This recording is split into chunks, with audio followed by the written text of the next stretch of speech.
Thanks for hosting us. I mean, this is quite a group to get together, and I think all of the companies here are making huge investments in the country. Thank you for being such a pro-business, pro-innovation president. It's a very refreshing change. We're very excited to see what you're doing to make all of our companies and our entire country so successful.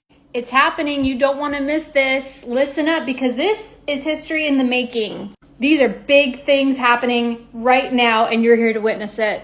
When they look back on this picture, which is going down in the history books, they're going to say, this was the beginning of everything. And contrary to what the media might tell you, no, this is not a tech bro oligarchy that they're doing. This is a new technologically advanced world where the people hold the power. That's what they're doing. Trump has always said, I'm returning power back to you, and you have too many middlemen in your way. He couldn't tell us everything that was going on, but in the back of his mind, he always had a plan to bring in a more advanced technological upgraded system for our government and for the entire world. And this system will include a way that we can bypass dirty, corrupt middlemen, like politicians, like the medical industry, like the oil industry, like all these middlemen that just get in the people's way. It's time for a new technologically advanced world where we own our currency, our data, and no, it's far from a surveillance state. It's too fast moving for it to be surveilled. It's too logical for corruption. It's too efficient for a very lazy politician. We might not need them in the future. Listen, this is what our founding fathers wanted. A businessman, a regular ordinary person to be the president, because an ordinary person understands what people go through. And a businessman has to understand what the people need. He has to understand how business works. He has to make good, logical decisions. And tech guys are the same. Entrepreneurs like Trump and tech entrepreneurs are basically, you have to be a certain type of individual. You can't be a lying, corrupt politician that just hides money and takes book deals. Your stuff has to be logical and correct. You get a computer and it doesn't work, your business is going down the toilet. You're selling Trump steaks, nobody likes them, you're a failure. So believe it or not, in order to get into these positions, you have to actually know what you're doing, be logical, and actually work for the people. Unlike a politician.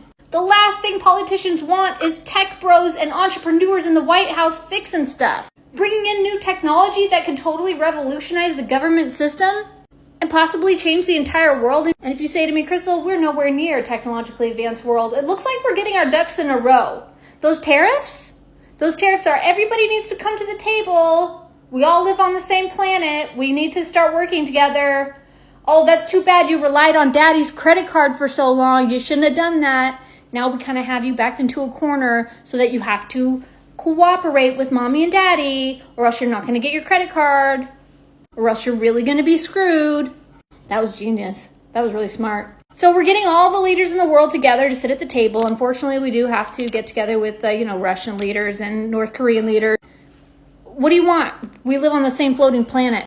So we get them together and we're going to create a new technologically advanced world where we can transact, do business, talk, and where we no longer have seats of power where government officials or kings or leaders or tyrants can take too much power, overthrow the people, holocaust us, stuff like that. And when we're in this fast-moving digitally world where we own our cryptocurrency and we're transacting with each other and we're ignoring politicians because we don't need them anymore, we're going to make decisions for our city, our country, our state.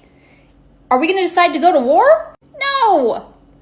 It was those people who had too much power, who just wanted more money and wealth and land and sending people, go over there. Those people are bad. Let's get more wealth and land for me so I can build more castles. Those days are over. The days of tyranny, the days of the peasants versus the tyrants, because where are you going to sit, Mr. Tyrant, in this world where we're all connected?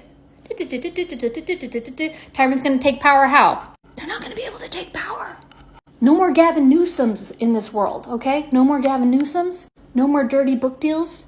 In fact, if you make a dirty deal, we can see you. No, that's not surveillance. That's called, hey, what's this big, huge amount of money for? Edward Snowden said, we want bad guys to do wire transactions so then we can see them. We can see you. Don't worry, nobody cares that you bought too much stuff at Target, but are you drug dealing and people trafficking? You better stop doing that because your days are over. This is the last thing that dirty, corrupt people want. They do not want entrepreneurs and tech guys in the White House.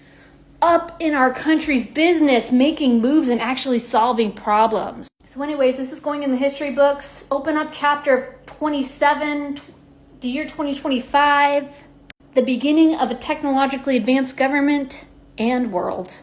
A decentralized world, Web3, tokenized economy, smart contracts, cryptocurrencies of all kinds. No one person owns your money because we have so many different types of monies transacting. Capitalism, we're fixing that too. Not all the money goes to the top. The money that we'll have our cryptocurrencies and the equity will be in the cryptocurrency instead of the CEO. Good stuff. Look at Web3, okay? When Trump said, I'm returning power back to you, he's talking about this. He's talking about this.